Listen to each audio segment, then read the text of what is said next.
চিংড়ি মাছের দো পেঁয়াজা খুবই মজা, ভীষণ মজাদার। আপনারা চাইলে বাসায় ট্রাই করতে পারেন। আসসালামু আলাইকুম গাইস, সবাই কেমন আছেন? আজকে আমরা চিংড়ি মাছের দো পেঁয়াজা রান্না করব ইনশাল্লাহ। প্রথমে আমরা পরিমাণ মতো সরিষার তেল দিয়ে নিচ্ছি। এখন আমরা সরিষার তেলের মধ্যে খোসা ছাড়ানো চিংড়ি মাছগুলো দিয়ে দিয়েছি। আস্তে আস্তে দিচ্ছি।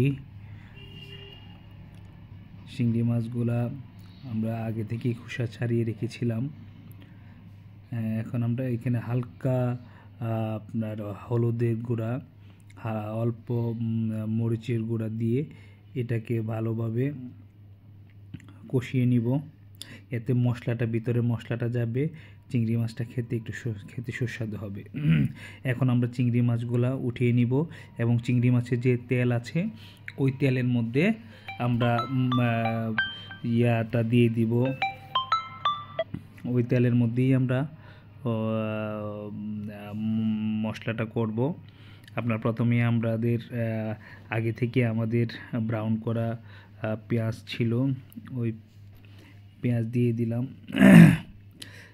অল্প একটু তেল দিয়ে দিলাম। এখন আমরা পরিমাণ মতো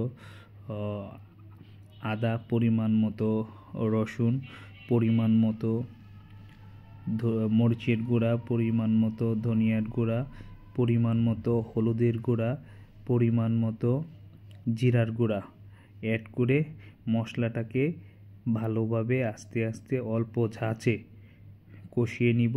পরিমাণ মতো লবণ দিয়ে দিলাম। এখন অল্প একটু পানি মিক্সড করে মশলাটাকে ভালো করে কষিয়ে নেব। আমাদের মশলা কষানো হয়ে গেছে। এখন আমরা কিছু পরিমাণ টমেটো অ্যাড করে দিচ্ছি। টমেটো অ্যাড করাতে দুইটা জিনিস হবে, একটা হলো মশলার পরিমাণটাও বাড়বে, প্লাস টমেটোর যে একটা টেস্ট ওইটাও আমরা পাবো এটার মধ্যে। এখন আমরা চিংড়ি মাছগুলো অ্যাড করে দিয়েছি।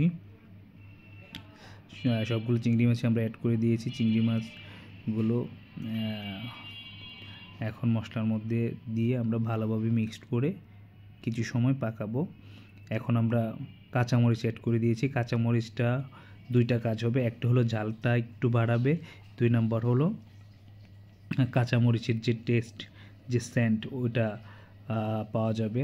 এখন আমরা ধনিয়া পাতা অ্যাড করে দিয়েছি। এখন সিজন ফ্রেশ ধনিয়া পাতাগুলো খেতে অনেক ভালো লাগে। আমাদের রান্না অলমোস্ট রেডি হয়ে গেছে। এই হলো আমাদের আজকের